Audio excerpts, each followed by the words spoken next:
Had a guy come in and lay on the floor and pay me to fart on his face. Warning, this content may be upsetting or disturbing to some audiences. Sex workers of Reddit, who is the grossest customer you've had? The guy that refused to accept that condoms were required. Kept offering more and more money. It ain't about money. My man, if you want it raw within minutes of meeting someone. How on earth am I supposed to trust that it's safe? Pro tip, it's never, ever safe. When I was a phone whore, I'd have pedophiles call me, and want me to pretend to be their 6-year-old daughter, niece or neighbor girl. Phone worker here. I had a guy, wanted me to put bodily excretions, roleplay on him. I was so stumped. So I said, if you've been a bad boy I'll piss on your face, if you've been a good boy I'll shit in your mouth.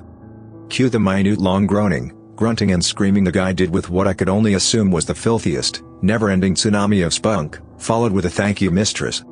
I logged off for the day, and did other things. I have no problem with kinks or fetishes, but he acted like he won the lottery. Not a sex worker, but I went to a strip club once when I was 28. One of my best friends growing had a sister 8 years younger than us. She walks on stage and we make eye contact. I'm just like, yeah, I'm gonna go play video poker. Objectively she grew up to be pretty hot, but too weird. I'm not a sex worker, but I did run a bar opposite one of Edinburgh's infamous saunas, sort of legal brothel the police turned a blind eye to. Anyway, the girls used to come into my bar once their shift was over for a well-earned drink, and so I got to know some of them pretty well. Inevitably conversation would turn to their clients' kinks. Two spring to mind.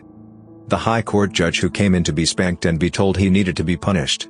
Not that exciting, but the one I can never forget was the peanut butter man. He would come in the day before with a massive bag of peanuts for his favorite girl, and book an appointment the next day where the girl would crap on him, and he would smear it all over himself saying I'm the peanut butter man over and over. I could never get that image out of my mind.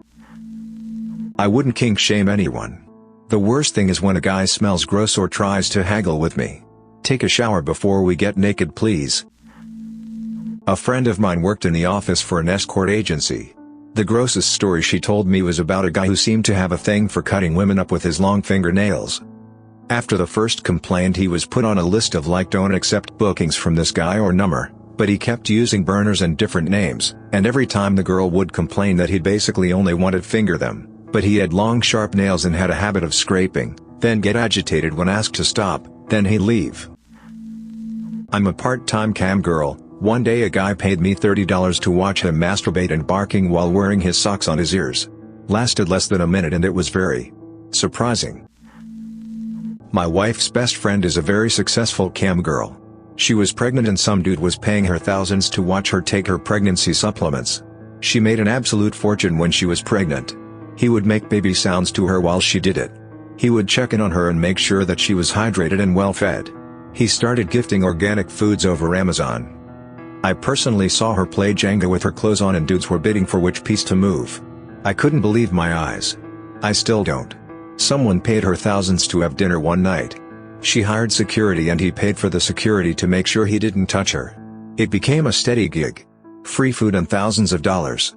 She started doing the GFE thing for a while too. From being a stripper, this guy smelled gross, paid for 5 minutes in a private room.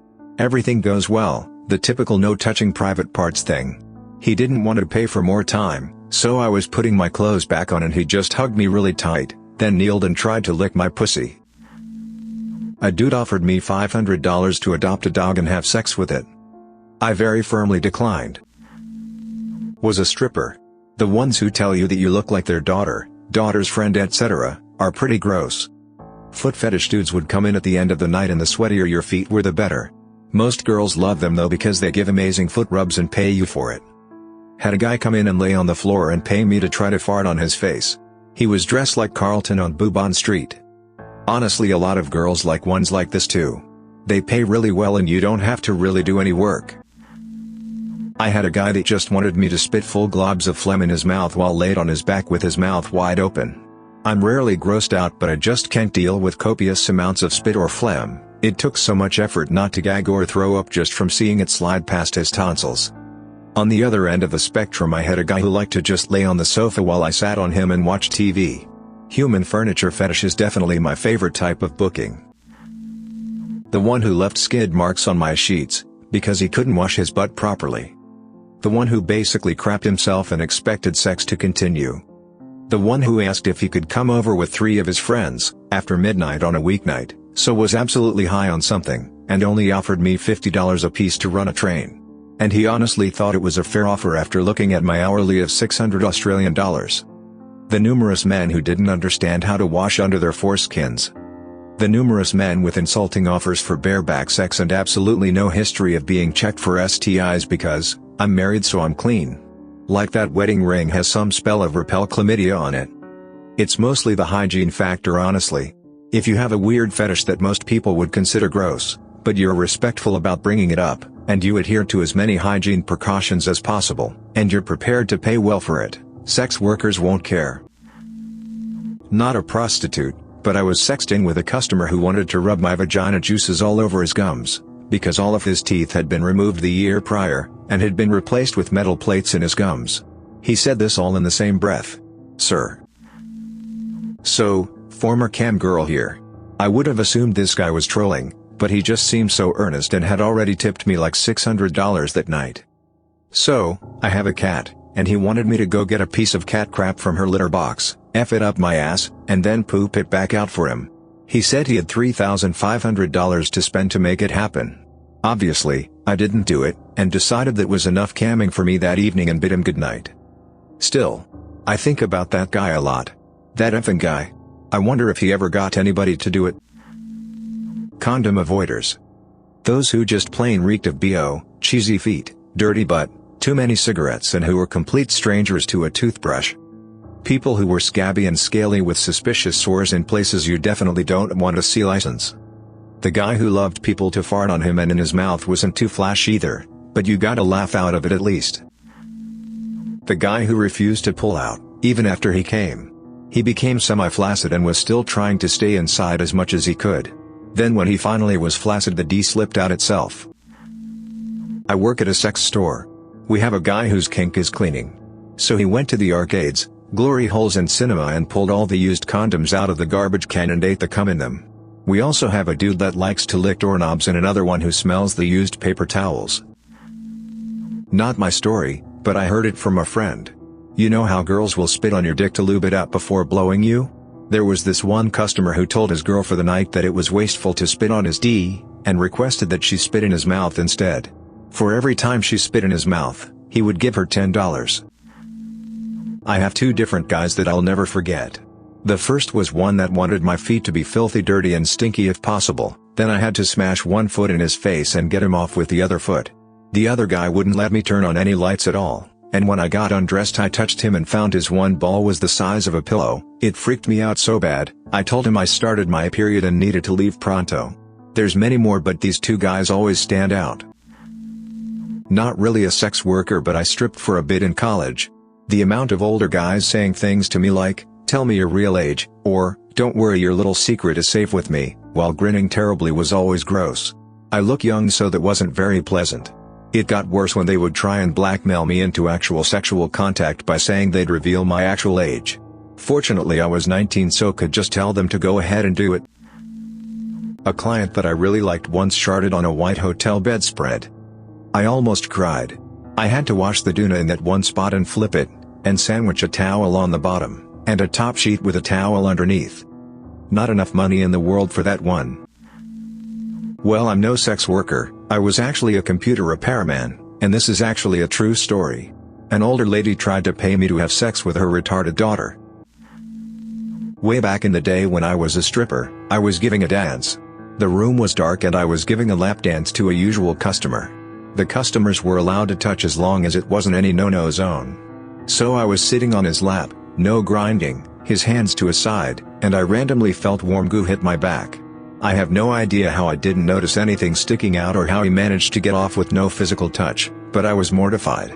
I got up, demanded my pay, and quickly ran to the bathroom. Had to have the bouncer escort him out. Yes, not a sex work, but a sexy worker. I got to the man's house, and he wanted me to pour bleach on my titties. I literally just walked right out and never looked back. I'm no longer an active sex worker, but I was when I was 16, and if that shocks you, Sorry I had to be the one to show you what a tiny bit of the real world looks like, and somebody brought me into their car, which was normal. It was a minivan, and he had all the back seats put down, nothing shocking yet. Then he told me to lay down on my back, and said he was gonna crap on me. I was like, nope, and I decided to bail, which is a very intense choice to make if you're working for somebody because they will cut the hell out of your pay for it, and he, who was twice as big as me, beat the hell out of me. But he knew he couldn't chase me when I got out, because after getting out of the back alley we would be in public. That was one of the worst days of my life, but I still managed to hide that any of that summer happened, so I guess I got off a bit easy. I went through a brief stint of sleeping with men from Craigslist for money when I was going through a very rough financial time when I was 20. It was a very dark time. There were some unshowered dudes, some who smelled bad, overweight, sure. But if they were nice, their looks didn't bother me. The grossest ones were the guys who forced anal without asking, refused to wear condoms, or haggled with money. I'm not sure I'd count myself as a sex worker, but a few months back I was in a dark place financially and resorted to a sugar daddy website. I talked to a lot of people and most of it led nowhere, as they wanted more than I could offer. I wasn't willing to have sex, only fool around. I'm only 18 so I wasn't comfortable with anything else. Eventually I ended up meeting an older man, late 50s, early 60s, in a wheelchair. He seemed safe enough after talking over a cup of coffee, so I got in his car. We'd agreed beforehand that there would be no sexual contact at all on the first meeting. I also reminded him of that several times during our coffee, and in the car. He still tried, and his persistent pushing for it convinced me a little bit would be fine. It wasn't. He ended up being quite violent, and the whole experience was very uncomfortable. A little bit turned into a lot, and I was too scared to say he was crossing a line. After a while I had worked up the courage to get out of the car, after making up an excuse for having to leave early. Walking back through the city looking for a bus stop, I felt very ashamed about crying in public. I never talked about the encounter ever again. This is the first I've spoken of it. I don't think he's to blame in this situation, it's 100% on me. I put myself in that situation, I underestimated him due to the wheelchair, and overestimated my own ability to say no. If I was a more confrontational and confident person I'm sure it could have ended a lot sooner. Still, the money helped me not be homeless. My heart goes out to all the people who do this type of work, you're all incredibly strong people. I have so much admiration for your strength. Be safe.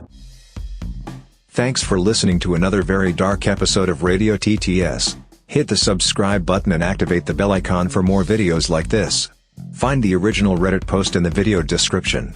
And please upvote the posts of the original authors, who were honest and kind to share these things with us.